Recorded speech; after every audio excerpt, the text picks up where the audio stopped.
Now, the Palace of Knossos does lie in ruins, but there is much to glean here, so we're going to conduct our own archaeological exploration from the perspective of the ruling wheel, and we're going to discover some important things of how to use a palace to amplify your ruling effect upon a kingdom. And specifically, we want to look at how to captivate a kingdom, because the palace is a key component in truly captivating not simply your kingdom, but anything that might be outside of your kingdom, interacting with your kingdom, and anybody who walks through your kingdom. It's important to have this palace.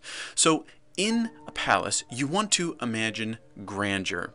And we look at these ruins, even though they've been through several earthquakes and fires, the components that have survived still have a captivating power over us. The scope of this structure is enormous. Now, you as a ruler may not possess such a formidable landscape or building. However, you can still imagine something like this, something even greater than this, in your mind. And as a ruler, this is where you must start.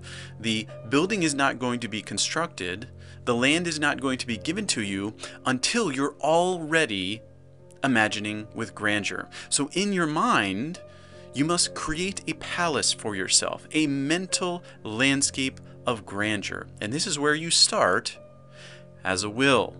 And as this grandeur takes place, you want to position it in a form of elevation. Because when you look at the ruins, they're ideally positioned at the center of this vast, fertile landscape, where the cities and the towns and the farms were all visible from the palace. And this is not supposed to be because of people looking up to you and seeing how wonderful you are and how powerful you are. It's really about taking people with you into the palace, walking upon those elevated portions of the palace, and then putting your arm around them and talking to them about your vision for the kingdom, and then being able to point at their specific spot in the landscape. And you say, you see where you fit, and zoom in on that and show them how they're interconnected into all the land around them and the farms and the people, and how they're the most important component in the kingdom. But you must be able to show them that visibly from atop your palace. So when you create your mental palace in your mind, do it with grandeur, do it with elevation, and finally, do it with detail. When we look at these ruins, we see amazing things that are done with just a wall and a bench, and it's turned into something magnificent. And when you look at the hallways, there's pillars, there's wonderful sloping stairs and layers, and it's just so rich and diverse. And anybody who comes into your kingdom wants to see that you, as a ruler, pay attention to detail. And why is that? Because they're a detail in your kingdom.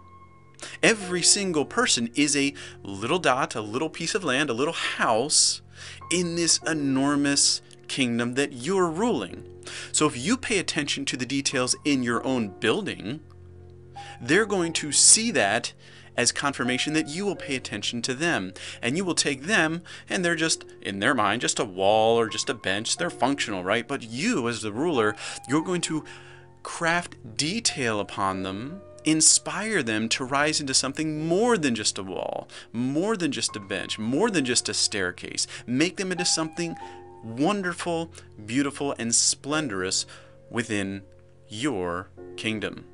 So as you craft this mental image in your mind, make it grand, elevate it, put it on an ideal heightened position, and work on the details. And this is all taking place in your mind. This all happens before you get any of the external things that will express this.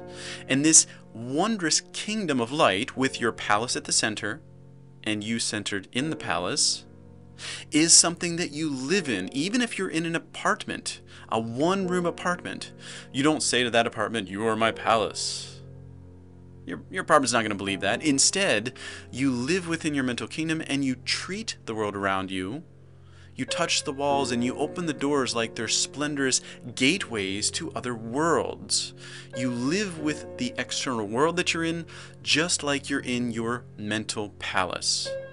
And the world will rise to that. And as you live your life with artistry and you make your world into a world that isn't what it is now, but you're creating it from inside of your mind out into the world, and your body plays that character, the world then catches this flavor of grandeur, of elevation, of detail, and it wants to rise to your artistry. It wants to join you in this splendid expression of who you are as the ruling will. So, as a will, captivate a kingdom within your mental palace.